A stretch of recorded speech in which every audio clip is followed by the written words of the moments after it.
5, 4, 3, 2, 1.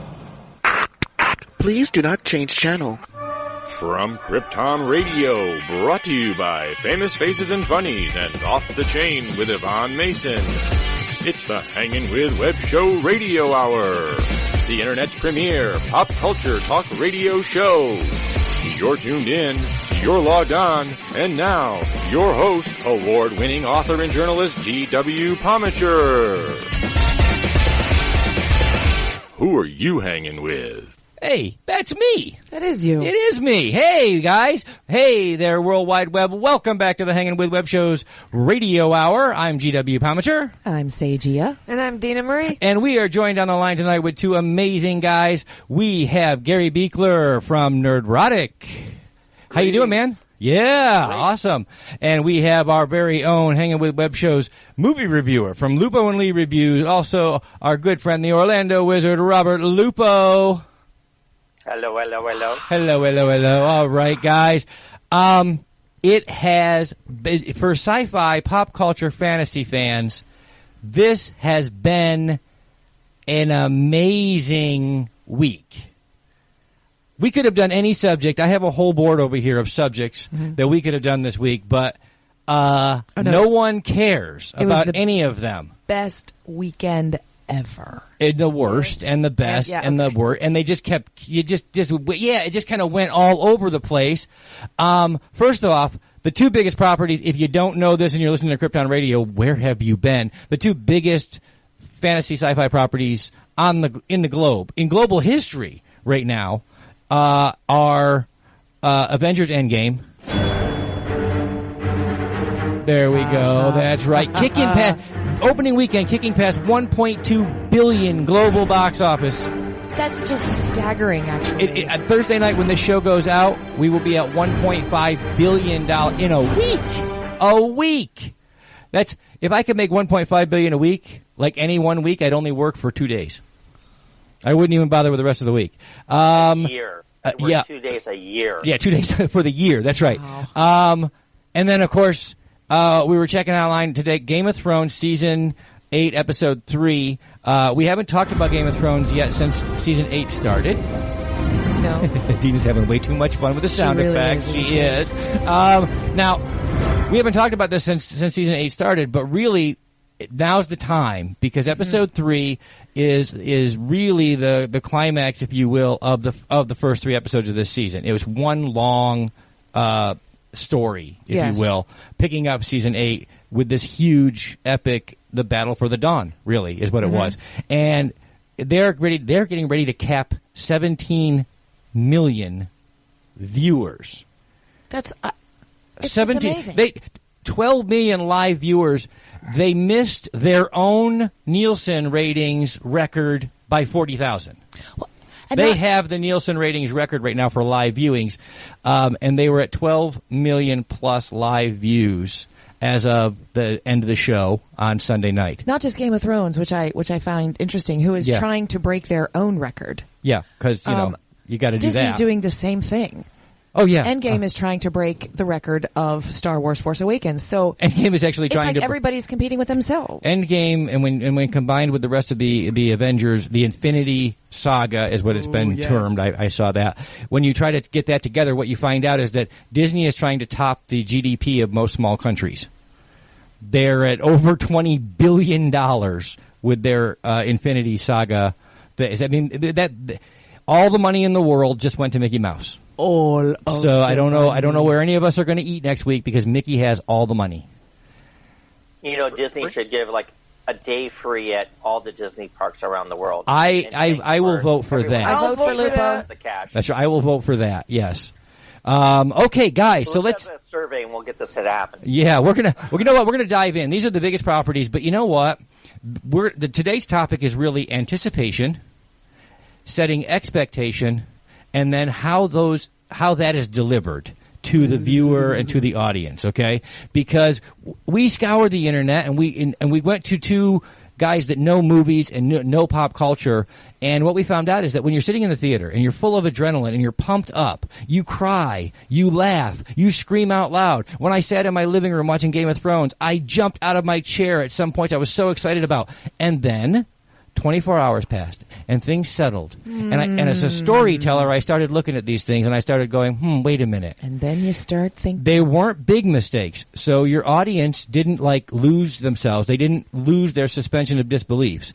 But when you tell those little mistakes up for reviewers who are doing this a week later, I wonder how they measure up. And we're going to find out, because we got 2 really good reviewers online right now. So I do think we have to put our spoiler warning. We will. Right now, we're going to do that. If you're listening to this on Krypton Radio Thursday night, 7 p.m. Eastern Standard Time, then I'm going to warn you. There is about 24 hours left to the polite spoiler time. Yes. So turn the show off, come back after the weekend, watch it on iTunes, Spotify, Spreaker, or any number of the other podcast delivers online. iHeartRadio, CBS Radio, radios.com. Check it out there. You can check it out all over the place.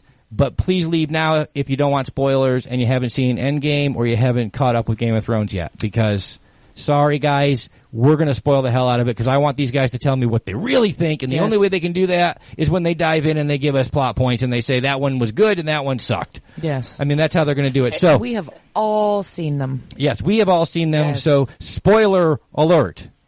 If you haven't seen them, then get out from underneath the rock.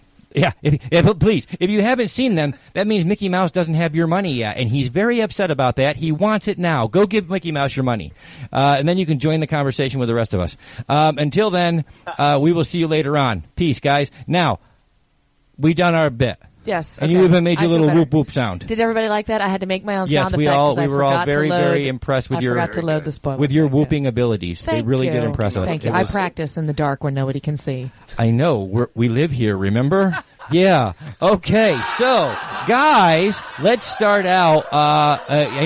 Let's start with Game of Thrones because it is the. How can you say this? It is the less epic of the 2.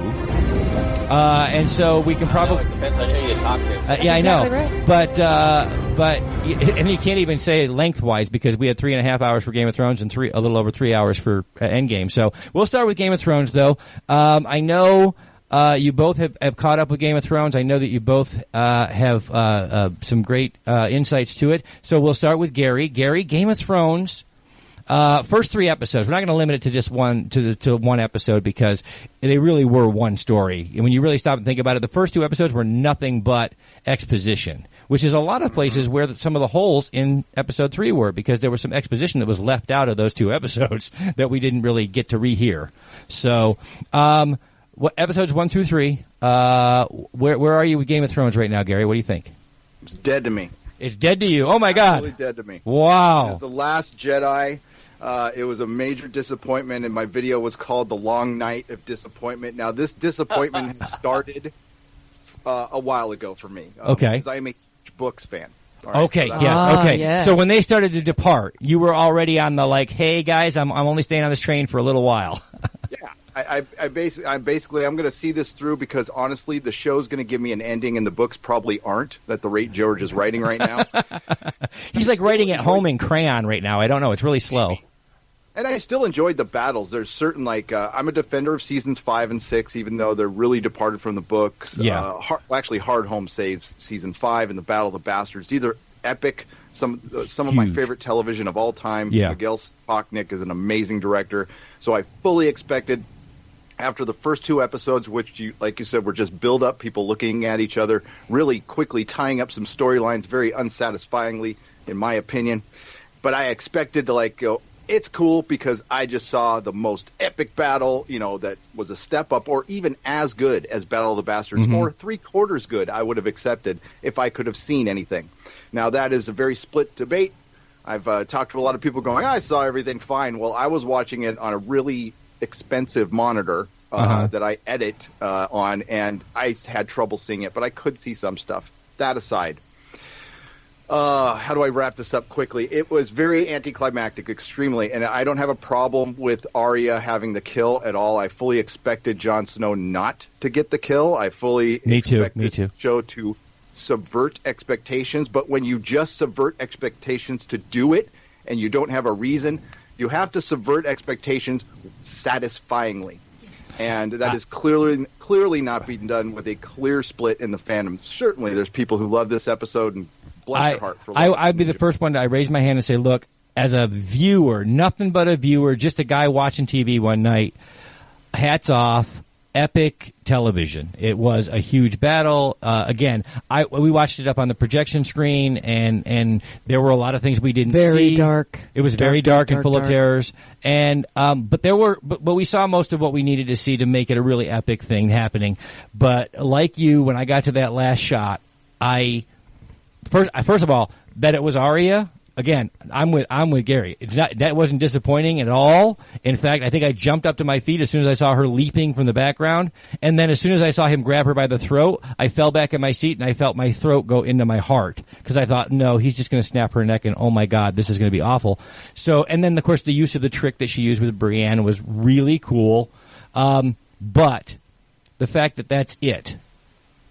It was terrible. When I had time, Game of Thrones would have snapped her neck right there. Yeah, and it would have been awful. And it would have been horrifying. And so I looked at that, and as soon as I saw that, and the shot was great, and then we heard from Dan and Dave and the afterwards, why, but that was what Lupo and I were talking about off the air before you came in, Gary, was the fact that that required a little bit more exposition to give us some tenseness working into that. Is that final shot going to make it? Will that even work? We saw Dragonfire bounce off this guy, so I mean, we should have just had a tiny bit of exposition. And you know what? We had a character that could have done it because he didn't do anything but stare at the sky for 2 hours. And that was Bran. Bran could have done a little bit of exposition that would have maybe not told it off. We don't want them. Don't give us the farm, but give us something to think about so that we're wondering. Lupo, we're going to go over to you, man. We know you loved this episode. The reviewer in you, what do you think? Are we way off base here or what? All right, so I will agree. I felt it was rushed, even though it was a fairly long episode. So, to be fair. We know that we're off books now, but the control is still in the author. The author basically informed them, this is how it's going to end, and here's the plot things I already have. And then it was kind of like a co-written to finish past where he stopped with the books. He still had the plan in his mind. So we can't think that this was all just them writing it without any input from him. This was his intention. So that being said, I was disappointed when I found out this was only going to have 6 episodes. Yes, you have your hand up. Do you need to go to the bathroom? Yes, that's what it was. No, we have 1 minute until we take a break. So we'll come back after the break, too, with more of your stuff. But keep going. Keep going, Robert. Yeah. I forgot where I was. We're off book, but that's okay. Yeah, we're off book. Boom. So I feel that each of these episodes are really rushing to conclude everything. I feel that even if they're an hour and a half long, we should have gotten 10 episodes, not 6, to really emphasize and finish the story properly. Well, because we need a lot more of, how did Tyrion put it? The history of the world is long conversations in elegant rooms. We needed more of that. And we need better completion. Yeah. That battle should have been 2 episodes. I agree. I think we should have cliffhanged on that. Actually, if it were me in the world, I think as soon as she shot the Dragonfire, as soon as he laughed at her, as soon as he laughed at her, I would have cut to black, ran the credits, and come back next week because we would have all been terrified. We would have all been terrified. I think you're right there. I think if they would have done that and spread it over 2 episodes, most people would feel like they had a satisfying end. I agree. Because that would have left us in a place where we're used to Dan and Dave.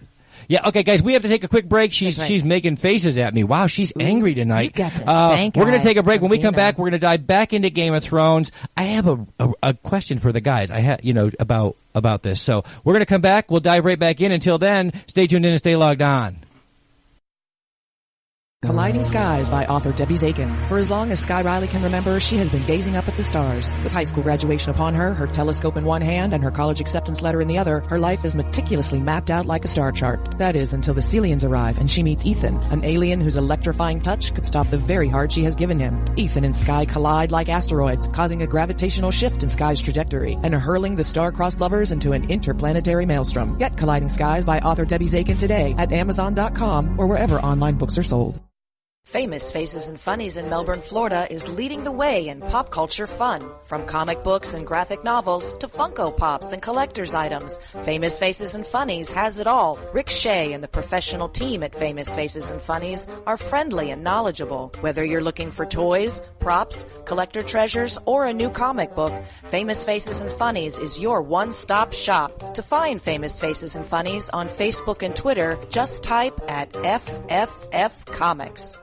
Authors, filmmakers, producers, anybody that has anything to do with creating independent stuff, comic book authors, musicians. Make sure you take advantage of the 2019 Indie Originals Live Talent Competition going on now at www.indieoriginalslive.com. This is your exclusive opportunity to become an official award-winning independent creator to use that in your marketing. Enter today at www.indieoriginalslive.com. Are you looking for a used car? Check out the Public Auto Auction app from CarAuctionNetworks.com. You can download the app on your phone or tablet and use it for free, and there's no registration required. You can see what's for sale at car auctions, such as bank repos, dealer trade-ins, surplus government vehicles, or impounds. There are plenty of cheap used cars and trucks listed in the app. You can save a lot of money with the Public Auto Auction app. You can also see and bid at car auctions online. Get the Public Auto Auction app for iOS at the Apple Store. Or on Google Play. Or simply go to CarAuctionNetwork.com. That's CarAuctionNetwork.com. Welcome back, everybody, to the Hangin with Web Show Radio Hour. I'm GW Pomichter. And Seiji has got her mouth full of soda or something like that. She took a tea break in between, and so that's not going to work out. Deanna Marie is here with us. We are also joined by Robert Lupo, the Orlando Wizard himself, and, of course, we have... I can say it. Go ahead. We have Gary Buechler. I knew the Gary part. What's wrong with you? I knew that part. Gary Buechler is here from Nerdrotic, and we are breaking down the two biggest, hottest properties on the planet this week. We're talking about Game of Thrones, and we're talking about Avengers End Game. We have already dived in. Dived? Is that actually? That's so not Is right. that English? Dove. We dove in to Game of Thrones bright and early. So we all seem to agree on one thing, and that is that the story itself, it's giving us all the fan service we want. It's giving us all the plot points we want. It's doing all of that, but it's doing it so damn fast. Too fast. That it feels rushed and it doesn't feel complete and satisfying. And because of that, guys, my question to you guys, and you guys both watch a lot of movies, see a lot of TV, you know what you like and what you don't. If Dan and Dave needed an extra season or an extra 3 episodes this season to stretch this story out and make it more satisfying, it's not like HBO would say no. What's going on here, guys? If they're burnt out, they're burnt out. But the fact of the matter is even if you did an hour and a half to 2 hour long episodes, which the fans would just eat up without a doubt. I didn't turn the channel last week an hour and a half, and I sat in my chair as long as I could. I watched each episode this season back to back twice. I watched it once. Then I watched it again and kicked in another hour and a half or whatever to watch it again just so I could get a strong absorption. That's how much I wanted to see it. So the fact is if they're cutting it down to 6 episodes, which I was greatly disappointed in, my first thought was, and it turns out to be true, is that each episode is going to look like it's rushed. It's going to look like I just want to get this out the door. Let's just close the door on this and be done. What do you think, Gary? Man, I mean, with Deadwood. Do you think they could have Do you think they could have given us the same story and stretched it out over 2 episodes, and that would have made this battle at Winterfell absolutely more epic? It would have been a lot. So they could have put a lot more detail in the battle. Like for instance, the I'm going to screw up this name, Dothraki. Yes. Is that right? Yeah. Dothraki. They go roding off, and all you see is these flaming swords. And these are some of the best fighters ever. I mean, Jaime Lannister himself says, it wasn't fighting to them. It was sport. Yeah, and these guys were amazing. And that's the thing. But see, you they're don't get right to up see front. what happens to them. But We're not going to show you. Exactly. And right up front, I will tell you. Start to go out, and I'm like, wait a minute. I saw Ghost go into that battle, and I never saw Ghost again. And that's a fan favorite. Watching that, they didn't even show him getting. There was no payoff. Example of what this show has turned into. Yeah. Here's your fan favorite. It's a viewocracy. So they throw in some fan favorite stuff, and then they I mean, when the dust settles on this, and even the people who enjoy it, we're going to talk about this with Endgame too. When you think about this as time goes on, there are so many plot threads that they didn't even. The Dothraki, for example, is Danny went across the Dothraki Sea, got sold into slavery by them. She crossed the Red Waste back to Karth, to Slaver's Bay, back to the Dothraki. She had to set their leaders on fire, show that she was the unbooked. She became a supernatural goddess with her dragons, to where they would go over the ocean, which they would they never wanted to do. Never do. To do this, to die in a minute. To die in a minute, literally in a minute, and you know what?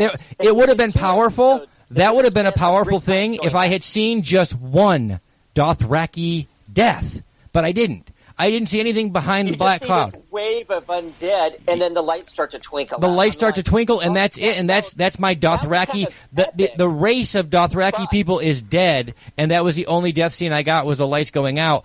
If I'd have seen one or two fall, and something to show me how chaotic inside that darkness was, it would have paid off. That, like you said, all that she went through to get this army of Dothraki, it was all paid off with twinkling lights, and I think that was. That was a cheap way out, and it was a bad way out. Longer than the Dothraki, who Jamie Lancer said is some of the best fighters he's ever seen, because it's just sport to them, the fight. It's not like they were fighting. So he was terrified of them, and they didn't last as long as the regular army. No, I think we should have seen. I really do. I think we should have seen. If you're going to do that, which is, again, if you're going to do that, you have to pay it off. You sent the most aggressive army in the world in there. I think you need to see the World War Z horde, crawling over. You need to see it. If you can't do it in the dark, you can't do it in the dark. And again, Ghost charges across the field with a Dothraki, and that's never paid off. We don't see him die. We don't see him live. We don't see him fight. I don't even see him tear apart one carcass, which is something he's perfectly capable of. Look, I would have been content if Jon Snow would have said something. Oh, he came back, or somebody's like, "Oh, I saw a ghost over there." I don't care if you visually don't show it to me. At least tell me somewhere that you saw him. And both Lupo and Gary said it best. It's not the storytelling. It's not the story. It's the lack of story in the middle. It's all this condensed down into, condense it down to the shortest possible form. We didn't have to do that. They cheapened it, is what they did. They cheapened it. Yeah, this is the Cliff Notes version. By the way, this happened. And by the way, they tried to go epic with the flames, but the fact of the matter is you have some of your best fighters on horseback going at them. There's a huge mass of them, and they last a few minutes. And then when the undead get to the normal army, the army actually has a chance. Yeah, I see, and that's just it. That is that across that open field. There should have, again, more fighting. Okay, and I said this last night. Sending them being up front, they're lightly armored. They're best flanking the dragon like they did in season 7. Yes. And the one thing I did like was the battle with the Lannisters. They were flanking the dragon. Now I've heard, Dany was worried about her dragon and the Night King throwing a spear. It's war. You might die. Yeah. You have 2 dragons and 2 dragon riders now. So split them up if you have to. And especially split them up because we saw what happens when you're flying too close and the winter comes. Whoops. So you should have split up in the first place, and that way you wouldn't have that problem. Why are they right next to each other? Because now they're both a target. What the hell is that? It was. That was what it was. 2 dragons couldn't take out the undead dragon. Yep. That didn't make any sense. And I mean, guys, and out there for all you guys on Krypton Radio and across the World Wide Web, yes, we are Monday morning quarterbacking, but the bottom line is we've got 8 seasons, man, 7 seasons under our belts. We've been watching this story unfold, and I just feel like this was rushed to get me out the door. And I did. I sat here. I cheered when I saw Arya. I cheered. I jeered when I thought Jon crashed and I didn't know what was going to happen. The first time he went after the Night King, I gasped. All of those things happened to me as a viewer. But then I sat and I had hours to let that settle in and think to myself, where are the places? there were moments of exposition that were missing. Arya had no way of knowing what she was going to do was even working. She was that was a suicide run as far as she knew, because no one told her different. And Bran could have told her before, or the Red Woman could have told her. There could have been a conversation somewhere, but they were so interested in surprising us that they didn't pay off the finer points of telling a story, which is give me the exposition. You know, I really hate to say this, and hopefully you guys will agree with me. I do believe that the writers and the directors are all burnt out, and I felt that they said, well, we got to finish it. Let's just throw something in together, and we'll put it out there, and then we'll be done with this. It's been so many years, and we're just done. And it's really, really a disappointment, because I feel what it's doing is it's cheapening all the years we've had before this, you know, where we've had this massive buildup, and at the very last end they said, well, you're going to watch it anyhow, so we'll just do what the hell we want, and not really put a lot of time and effort into it like we did for the whole previous seasons. That's right, because we invested so much in those first 7 seasons. Gary hit it right on the head. He's got book time, you know, reading those books invested, all this time watching the show invested, and then to turn around and have them take something that should have been, again, I agree, at least 2 episodes for this battle alone. We need to see the Dothraki die off. I mean, painfully see it. It needs to hurt us when we see it happen. We need to see what happens to Ghost, and if he's going to survive, great. If he's not going to survive, show us the dead killing Ghost and put us in our misery where we belong, because that's what Game of Thrones fans are used to. Yes. If you don't do any of that, then it's just spent so much time watching the Dothraki with the Dragon Queen. We got to know them, we got to love them, we got to respect them, and to have them, that could have been such an epic part of this battle. This should have been a 2-parter. Oh, she should have. Yeah, she should have been broken too. I mean, her army is them fighting for their lives. You know, fighting for their queen who they love, and it should have just been epic. It should have been more like the fight of the bastards. Gary, man, go, man. The Night King, if you look at it, the Night King didn't even go anywhere. He took 2 castles, both of them lightly manned. He took Castle Black, didn't even get all the Night's Watch. Took the killed the Umber clan, which was run by an 8-year-old boy, and actually Jon Snow took out most of their the males from the Umber clan. Yep. Didn't even make it past Winterfell. The whole point is the Night King is not a villain in the sense of Doctor Doom. He's more of a villain in this. He's a force of nature. He was supposed to bring the realm together. I'm certain the books were supposed to end like this. We were supposed to get an ending like this at the end of Winds of Winter, but that's an entire book. So they tried to put basically an entire book, one battle from an entire book into one episode. You're not going to get a satisfying end. I am not worried about Cersei. I don't think Cersei will be sitting on the throne, nor that I think the Night King will be sitting on the throne. But now it becomes a very predictable show. It's become a show full of tropes, and this whole thing, George R. R. Martin wrote A Song of Ice and Fire to kind of subvert the tropes of Tolkien. She did. He did. He says it. He says it very openly. This is this whole story is tongue in cheek, poking at tropes that had existed for 3 decades, and now as tropes. Though the important thing is to remember, not overarching theme. We were still supposed to get a big battle at the end. Yep. It's just the fighters were not the fighters you expect. A dwarf, a little girl, like that's a cripple. You know that. A cripple who was actually supposed to do something, and you could just tell when they got off book, and you're right, they rushed it, they wanted to get out the door, they disrespected every fan who watches this show, and honestly, what's gotten brought up to me a lot is, why do you care? It was just an episode of television, and the only answer I have to that is, I'm a nerd. Well, right? Well, my answer to that, we have 1 minute left before we go to break, and then we'll come back and we'll beat on the Avengers guys a little bit. Before we go to break, though, I have one point that I wanted to make that goes right to Gary and Robert's points, and that is, guys, it's not good enough anymore to be the best thing on television, because it now Game of Thrones has set that bar. It's there. You've done fantasy in long storytelling format on a television network. You set the bar, but you cannot fail to meet your own bar. If you do, then you disappoint the fans. And the fans, we're the ones that are going to watch the next big thing that comes up. I'm a smart fan, so you can't fool me. That's right. These are fantasy fans, sci-fi fans. These are fans that pay attention. We're the guys that break down every teaser. We break down every episode. And if you get cheap on us, and then even if I got the whole thing. You put 3 dragons fighting in the air. You didn't have enough money for Ghost. Put a dead dog on the ground for crying out loud and show me that he died. Make me feel something. You have to pay it off. You are the best show on television. You have a standard to meet. And if you don't meet it, we're going to be the ones to tell you about it. That's right. I want you to connect all the dots. Let's beat up on the Avengers, guys, when we come back. Right now, we're going to go to break. Stay tuned in, stay logged on, and see who we're hanging with next. Now on Amazon.com, iCoin from author Jeremy Mosby.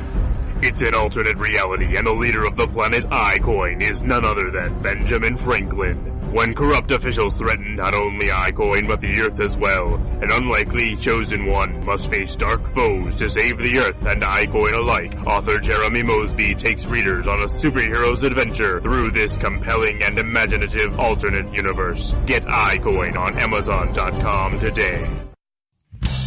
You have more options than ever before when choosing a film, a television or internet series, a book to curl up with, or even a radio show or podcast. Get to know the people who are creating for you. The Hangin with Web Show, hosted by award-winning author and journalist GW Pomichter, is the internet's fastest growing web talk show series. The Hangin with Web Show features professional, yet casual, in-depth interviews with creative arts and entertainment pros. Meet the people behind a digital revolution in creating more quality content than ever before in the history of media. Find the Hangin with Web Show on YouTube, Facebook, or Twitter, or simply go to www.hanginwithshow.com. That's www.hanginwithshow.com. Best-selling and award-winning author of true crime and crime fiction, Yvonne Mason is back with a brand new book, The Pink Canary, a book that delves into the life of a drag queen and a marvelous whodunit. You can find this and all of Yvonne's other works on Amazon.com, or find Yvonne Mason on Facebook and Twitter. He's gonna kill me. Buy your copy of Pink Canary now. It's Germany, 1938. Charlotte is a 15-year-old girl living in the Jewish quarter. George lives in the city proper and enamored by Charlotte's charm and grace when she wanders into his cobbler shop. George decides right then and there that he is going to marry her. Follow along as this unlikely couple struggles to stay one step ahead of the Gestapo and their dramatic escape from Nazi Germany. Good things always happen in springtime, from author Joanne Fisher on Amazon.com today. The Rite of Wands by Mackenzie Floor. One boy, one right, and a world of deadly secrets that could change history forever. It's time for The Rite of Wands by Mackenzie Floor. When a horrible fate reveals itself during the Rite of Wands ceremony, Mirta must find a way to change his destiny. Forbidden from revealing the future, he is granted a wand and magical powers in order to save himself and those he loves. But Mirta is not the only one with secrets. The Rite of Wands by Mackenzie Floor, available on Amazon.com now. All right, welcome back, everybody, to the Hangin' With Web Show Radio Hour. We have just spent the first two segments of the show beating down Dan and Dave. I will say this, for 7 seasons, a pure delight and joy.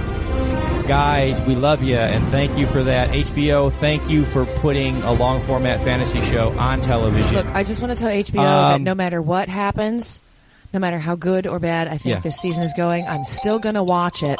Well, because they gave me 7 seasons, and so I'm just paying off that. But I'll finish. But I think the guys are right. I think, look, if you rush this story to ending, you do risk.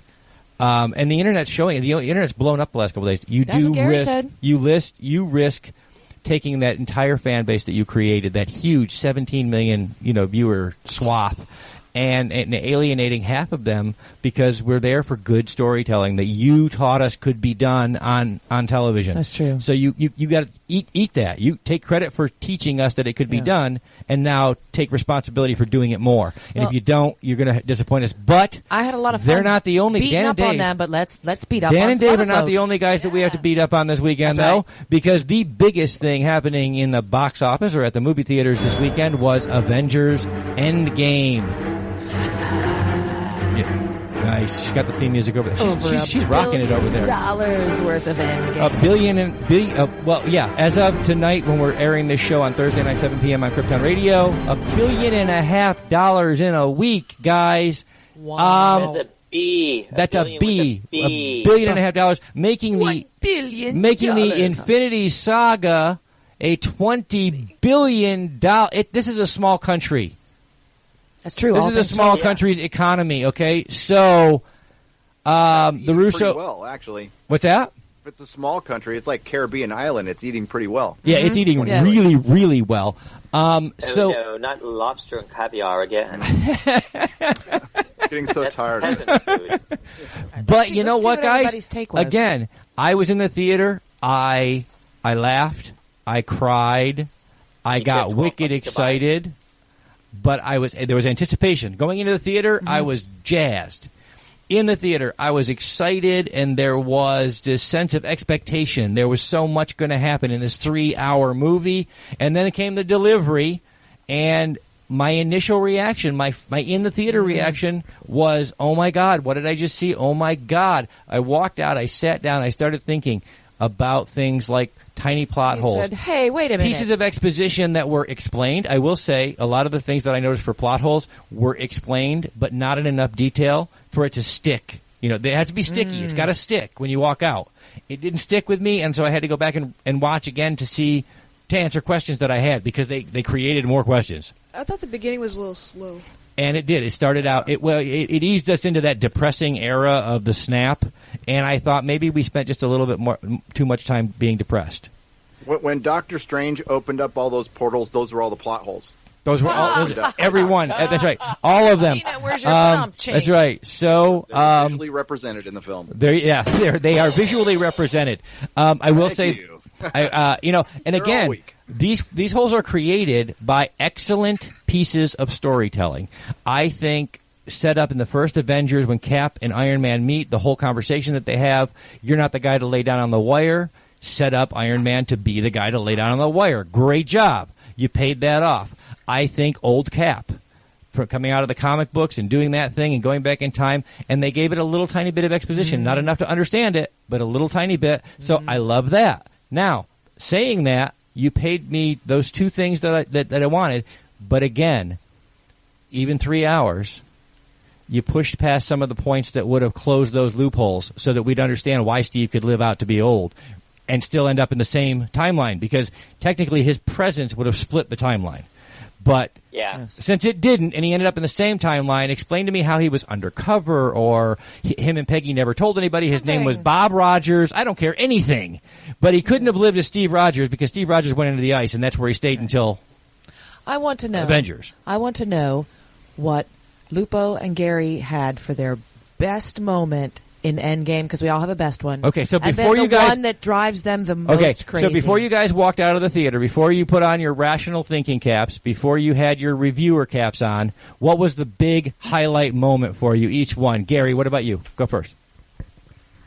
Okay, highlight moment was Avengers Assemble. I've been waiting my entire life for that. Cap holding the hammer was a close second. Nice. Third was Tony and Pepper back to back fighting. I thought that was those were my little cheer fanboy scenes.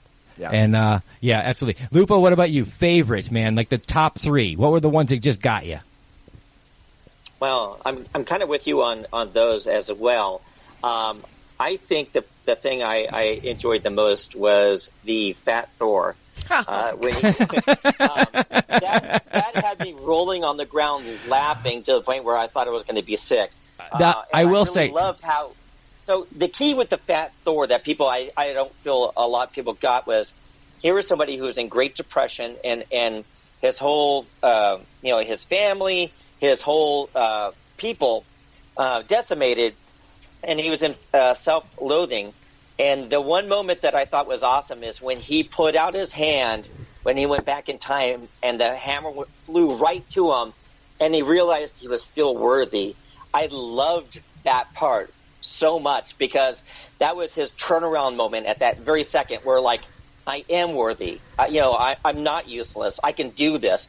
And I really, really loved that moment, probably more than anything else. I mean, I love the gathering of the troops, but that one moment where his depression, he was still upset, but he knew he was still worthy to hold the hammer and still worthy enough to lead his people. And when he turned it over to the Valkyrie and said, "You're the leader now.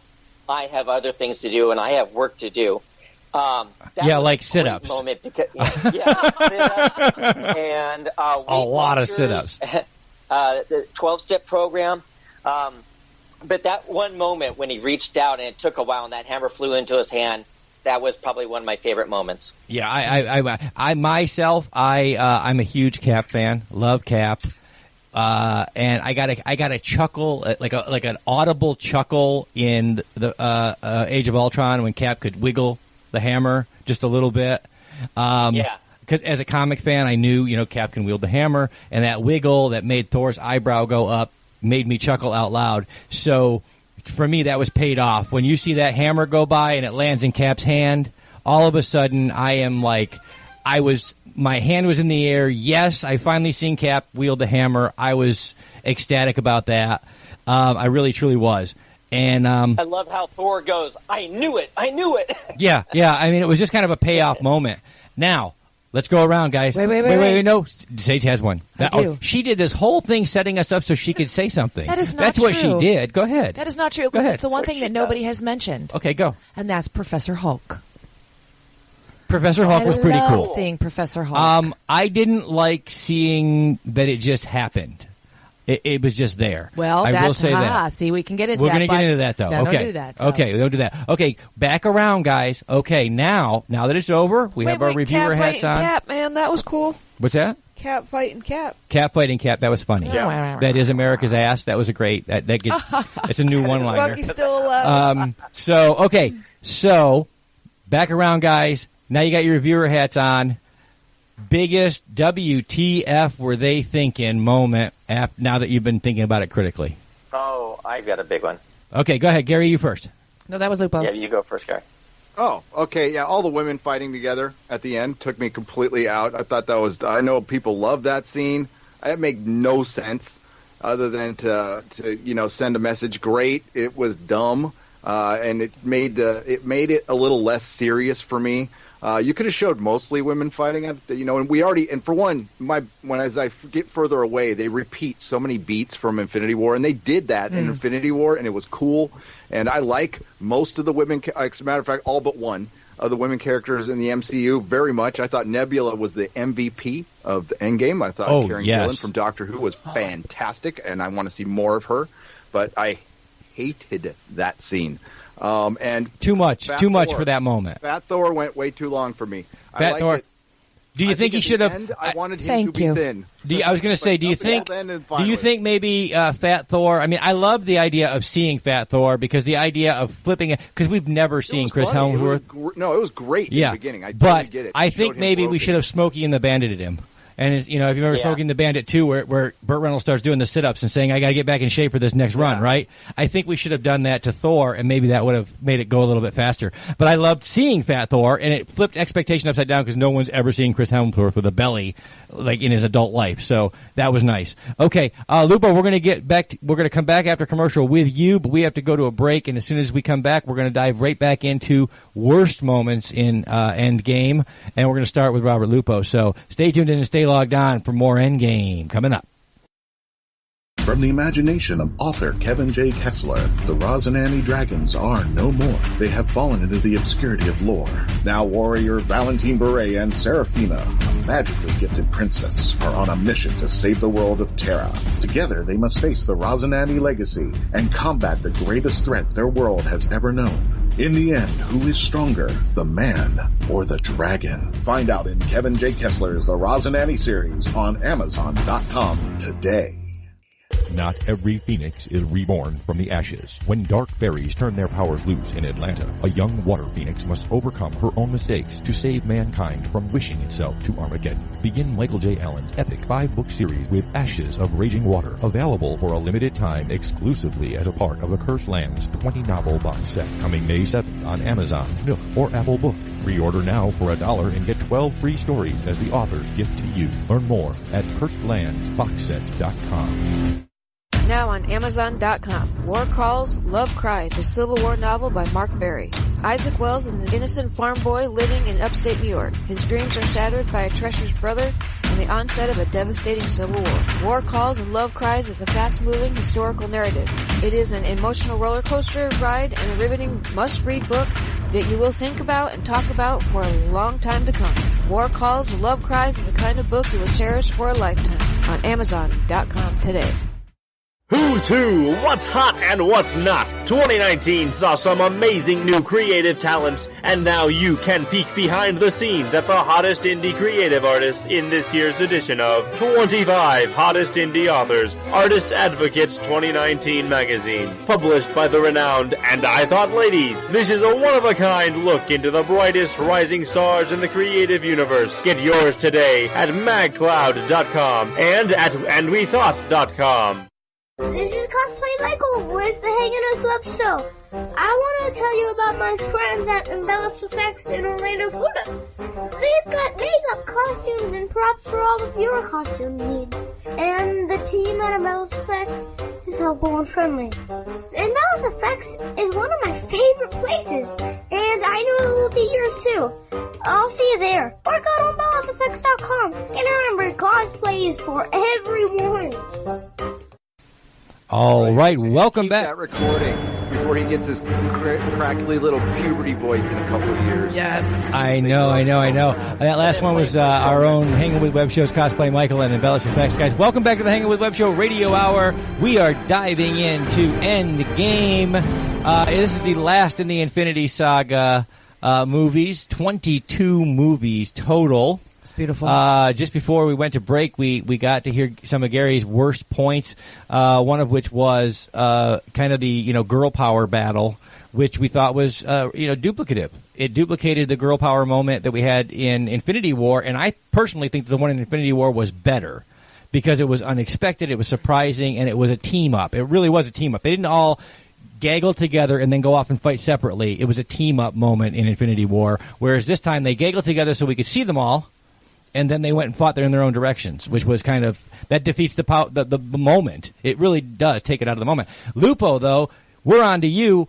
Least favorite moment. What's the biggest thing that stuck out in your head, man, that just drove you crazy after you left? So not only did it drive me crazy when I left, but it bothered me and it pulled me out of the moment it had happened in the film. Now, overall, I actually very much enjoyed this film. I didn't feel it like it felt like 3 hours. I was glued to my seat, but the moment this happened, I went, what the hell?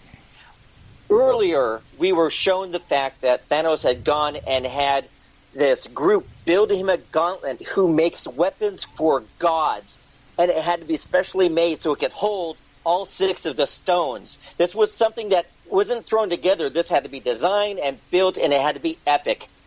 And then all of a sudden, Tony Stark has this aircraft aluminum microbot glove, and it can just happen to hold all 6 stones without him paying the penalty. Without him paying the penalty, because every time Thanos got a stone, it was a massive rush to him, and he's this supreme being that can handle that. And all of a sudden, Tony Stark has all 6 stones, and I'm Iron Man, and I'm like, whoa, wait a minute, what the hell? Yeah, I thought that was a complete pull away. And it didn't follow the canon that they set up earlier in the things. How is it he has this nanobot suit that's able to hold 6 freaking Infinity Stones from the universe, the things that are the most powerful elements, and yet it could just hold it? Yeah. And how do you know how to snap the fingers and do that? There was no training. Thanos researched for years on what he needed to do. And all of a sudden, I'm just going to think of something, snap my fingers, and it's going to happen. And, that speaks to what we talked about. We talked about this with Game of Thrones, too. It speaks to rushing through your exposition because a handful of lines of dialogue spread out throughout the movie could have explained how he could have at least gotten the stones. And then, again, it falls on the actor and the director at that moment to tell Tony, each one of these stones, we watched Thanos cringe with this power rush. You got all 6 of them, dude. You should be dying. Physically dying. Well, and acting. if it wasn't for the gauntlet, he would have. Yeah. That's the thing. The gauntlet was special. Yeah, so I mean, and it's like there the was aircraft aluminum thing just doesn't make any sense. Yeah, I mean, it was there had to be they had to again suspension of disbelief. You know, I mean, if we're going to suspend our disbelief, great suspension of disbelief. I just didn't believe that. Exactly. There you go. And that was that's the problem. And they should have been able to keep us in that moment, and they weren't able to. I had the same exact problem. They explained Cap's return as old Cap with a single line of dialogue from the Supreme, the Ancient One. Gave us a single line of dialogue explaining how in this particular time travel scenario, the rule was if you don't make any changes, everything stays the same. If you make a change, it causes an alternate timeline. So that brings me to that particular problem there too, and there's two changes for sure. That's right. You have the presence of Steve Rogers in the past is a change. Now, is it a major change or not a major change? That is a subject for exposition. You have to explain how, number one, how does Steve Rogers blend in without being Steve Rogers? Is he somehow Bob Rogers now who marries Peggy, whatever? And two, how do you get Captain America to sit on his ass for 70 years and not take part in the turmoil of the day? The memes have already started. Captain America let 9/11 happen. Captain America let JFK get shot. You know, Steve himself would be so torn up by watching those things happen that, I get you could put him under cover and you could say, look, we can't tell a soul, but he's going to be out there Captain America-ing because that's what he does. And so how do you keep him from doing that? Because that will cause a separate timeline, which means that Steve cannot be setting Steve, by definition, once you start the separate timeline, Steve cannot be sitting on that bench on our timeline at that moment. And the only way that he can do that is if he somehow manages to not affect the timeline, just being a guy, a normal everyday guy, which I think is impossible for Steve Rogers to do. Do you know who agrees with you? DNA wired not to do that. Even Cosplay Michael at 8. That was we walked out of the beef theater. With the whole I will theater. say that Cosplay Michael walked out of the theater. His biggest mad. He was mad. He was physically angry and upset that his cap was gone. Was and like, it wasn't because he died. It wasn't because he sacrificed. It was because his cap grew old, and he saw that he gave up. He gave up. Yeah, and he gave my 13-year-old felt exactly the same way, and that's your target audience. And he walked out dissatisfied. I will ask this question: would DC ever retire Bruce Wayne Batman? Would they ever let Bruce Wayne Batman walk off into the sunset and have a happy life at the end, and we'll hand the cowl to somebody else? Never. No. So and they had built up Captain America, who was a character who was not that popular, to Superman. Now he is as popular as Superman and Batman, maybe more. And you retire him based on an actor.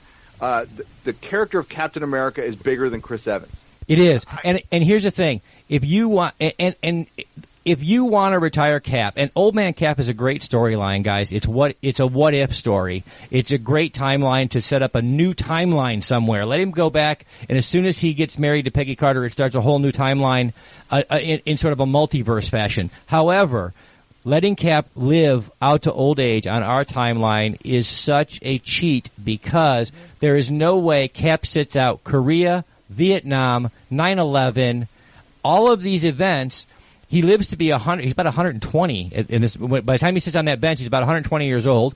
I can get that. Super soldier serum, okay. But he lives to be 120, and he takes the first 50 years off. That's a long weekend. That's a very long time for Captain America to sit one out. Do you know what Michael said? Michael said, "Look, I could buy Nomad." He said, I could be okay with that. He doesn't necessarily have to be Cap, and he could pass on the shield, and I would be fine if he was Nomad, but he still has to do something. Because he's Cap. That's right. If he's still Cap, he still has to do something. He has to. It really did in that way, and that was my biggest pet peeve there. And my second one was Professor Hulk. Not because of Professor Hulk. I loved seeing Professor Hulk. I thought it was great. It was a great shot for the comics. What I didn't enjoy about Professor Hulk was that I didn't see the resolution to Bruce and Hulk's spat from Infinity War. Bloop, it's done. I never saw them resolve Thanos. it. Yeah. I would have liked to have seen a bit. We saw Cap sitting there, giving a speech to a survivors group. We saw those things. It wouldn't have been too much to ask to see Bruce working on something, to come to a compromise with Hulk. It wouldn't have been too much to ask, and it wouldn't have taken that much time. And so I think that just showing me Professor Hulk and saying, here, this is how he worked it out, yeah, that's cheating. You didn't give me enough. No, they set up a bunch of stuff for the Disney streaming service. I'm sure many of you caught. They're going to be doing a What If series. Oh, yeah. Yes. So one of the stones did not get put back because Loki disappeared. That's true. And he took the Tesseract, so that's going to be the starting of the Loki series, and it's supposed to be kind of like a Doctor Who thing where he's trying to fix all the messed up things he did. Messed up. Yeah. Well, because you remember Steve could put his Tesseract back in the vault, but we still have the Loki Tesseract from 2012. 2012. Right after the Battle of New York. That's right. So we still have the Loki Tesseract floating around out there. And that'll be an interesting. Again, that's an alternative timeline, which is great to see because they can play with that a little bit. And they have the Falcon and Bucky series. Yep, that's fit for streaming. And I did hear the Russo brothers mention briefly the possibility, which is interesting because you said it too. If Chris Evans is truly retired, how are they going to do this? Because they did say that there's a possibility of a Peggy and Cap series streaming. So. If Chris Evans is retired and he's not going to do the part anymore, then how the hell? You're going to make me swallow another Cap anyway? So why not just give it to me? Yeah, they passed the shield on to Anthony Mackie. They're not going to give him a trilogy of films. I mean, he'll probably be in the Avengers, but they're not going to get. He's going to be and we've talked about this. His power set doesn't go along with being Captain America. He's got to hold a shield and fly around with his suit. It should have gone to Bucky. I mean, eventually does go to Sam, but I think Sam is a great Falcon. I like him as Falcon, and he has no superpowers, and his tech isn't really that advanced. It's not Stark tech or no, and it would have been better if you're paying fan service to your comic book fans. It would have been better for Cap to hand it off to Bucky. After all you did to redeem Bucky, it's his turn with the shield. We all know that he got the shield at one point in the comics. We would have been okay with that. And then, like you said, Sam can get it later on down the road. Yeah. That's great. He does get it eventually. We know that. It's a short-lived run, but we know that it happens. So, but there were just things that you could have done.